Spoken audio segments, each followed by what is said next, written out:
Evangelho segundo o Espiritismo, capítulo 27, Pedi e obterei. Da prece pelos mortos e pelos espíritos sofredores. Pessoas há que não admitem a prece pelos mortos, porque, segundo acreditam, a alma só tem duas alternativas: ser salva ou ser condenada às penas eternas, resultando, pois, em ambos os casos, inútil a prece. Meus irmãos, minhas irmãs, não pensais assim. Lembreis que a vida pulsa no universo. O espírito, livre do corpo físico, perambula pelo plano espiritual, segundo a sua capacidade evolutiva, segundo a sua capacidade de se deslocar e de saber se dirigir a esse e aquele lugar. Lembrai-vos que um dia estareis no plano espiritual. Carecereis das preces dos seus familiares e dos seus amigos. Lembrai-vos. Incentivai-vos todos à prece. Convide teus amigos à oração pelos necessitados. Convide seus amigos à oração pelos espíritos que sofrem por falta de oração. E assim também com a sua família, convida-os para as orações pelos necessitados, pelos carentes, por aqueles que estão em momento difícil no plano espiritual. Procuremos, pois, trabalharmos-nos intimamente para resplandecer a luz do amor em nossas vidas. E a prece é sempre útil a todos aqueles que choram, todos aqueles que sofrem, todos aqueles que passam pelas mais adversas provações no mundo espiritual e também no mundo físico. Façamos, pois, das nossas oportunidades de servir, as bênçãos do amor, da luz e da verdadeira paz que deve existir em nossas almas. Sem discutir o valor dessa crença, admitamos por instantes a realidade das penas eternas e irremissíveis, e que as nossas preces sejam impotentes para lhes pôr termo. Perguntamos se nesta hipótese será lógico, será caridoso, será cristão recusar a prece pelos réprobos? A partir do momento que nós entendemos que existe a vida espiritual e que lá tem penas e recompensas, se as penas forem eternas, ele está fazendo uma suposição, se a pena for eterna, custa-nos fazer uma prece por eles? Não é um sentimento cristão fazer uma prece por quem está sofrendo, oferecer ajuda a quem está sofrendo? Então nós precisamos desenvolver esse sentimento, fazer valer o sentimento de amor, fazer valer a caridade. Portanto, todos nós devemos cultivar e cultuar o sentimento de amor, o sentimento de caridade e o sentimento de respeito aos que sofrem. Não importa se esteja no plano físico ou no plano espiritual, nós devemos estar sempre com o coração voltado ao bem, dispostos a fazermos por esses as nossas orações. Mas, como vamos ver no desenrolar do estudo, as penas não são eternas, e as preces, então, aliviam o sofrimento daqueles que estão nas regiões de trevas, onde eles estão necessitando de amparo, necessitando de ajuda, necessitando de um impulso de amor para se refazerem, para se reconstituírem. Tais preces, por mais impotentes que fossem para os libertar, não lhes seria uma demonstração de piedade capaz de abrandar-lhes os sofrimentos?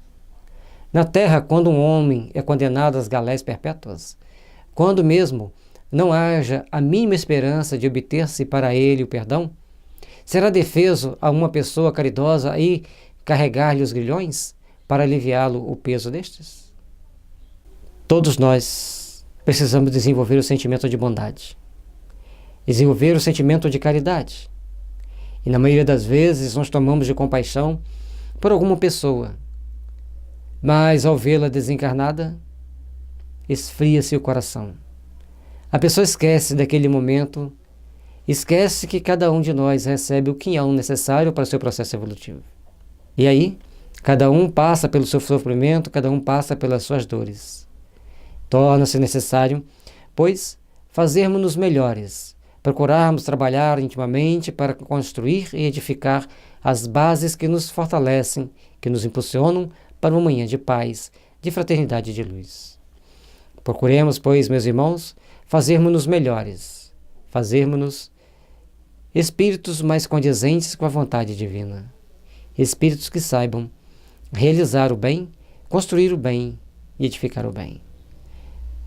Desta forma, procuremos, pois, trabalhar intimamente pela valorização dos nossos sentimentos, trabalhar intimamente pela valorização de nossos ideais.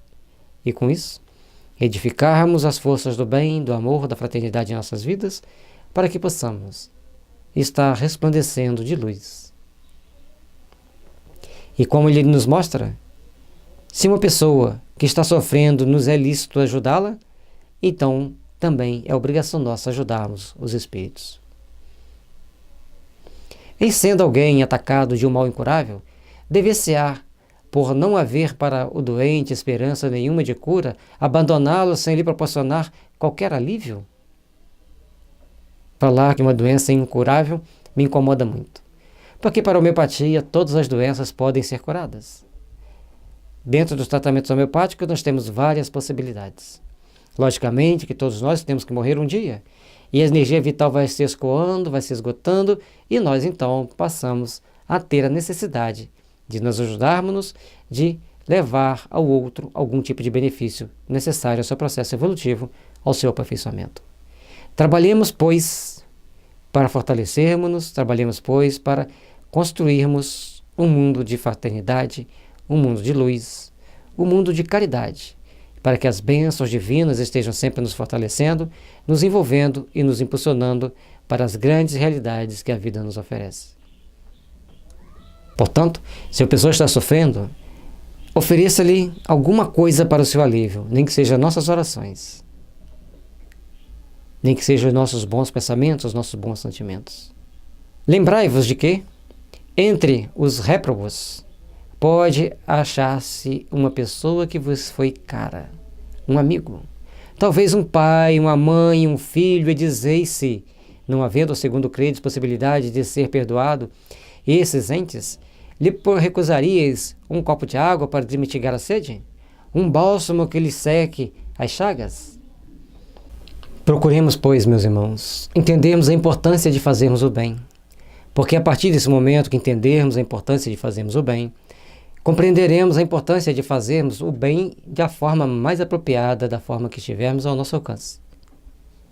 Por isso, ao procurarmos então colocar os nossos sentimentos em paz, de esperança, de fraternidade, para impulsionar nossos companheiros, para impulsionar nossos amigos na direção que se faz necessário o aprimoramento de cada um, na direção que se faz necessária ao crescimento espiritual de cada um.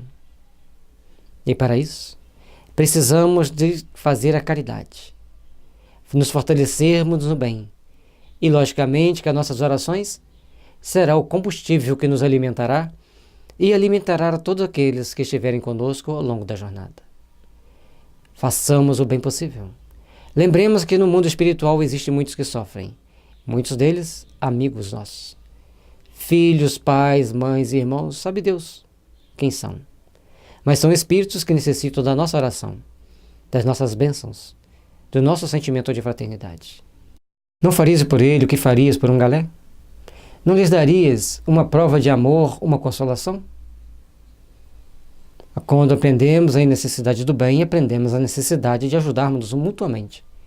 E desnecessário se é dar mais explicações para a necessidade de fazermos oração por aqueles que estão no plano espiritual em sofrimento e passando pelas dores, pelas angústias e por tantos contratempos que se passa no plano espiritual inferior. Então, tomados de amor e de compaixão, começamos a estender a mão a esses nossos irmãos. Começamos a estender a mão a esses que choram, que sofrem. Façamos, pois, meus irmãos, da nossa vida a oportunidade de servir, a oportunidade de construir, a oportunidade de pacificar. E com isso, as orações é um grande instrumento para ajudarmos aqueles nossos irmãos perdidos no plano espiritual. Não, isso cristão não seria. Ou seja, negar qualquer uma das possibilidades de fazer o bem é uma forma de negar-se ser cristão. Porque o verdadeiro cristão está sempre pronto a ajudar, a amparar, a orar, a auxiliar. Uma crença que petrifica o coração é incompatível com a crença em um Deus que põe na primeira categoria dos deveres o amor ao próximo. Esse Deus de amor, de misericórdia, que está sempre pronto a nos auxiliar, a nos iluminar, a nos amparar, esse Deus de amor e de paz que sempre nos impulsiona para mundos melhores, é que nós devemos fazer o possível para edificar, para construir as forças do bem, e com isso fazermos-nos melhores, para que os nossos amanhãs sejam repletos de paz, de harmonia e de fraternidade.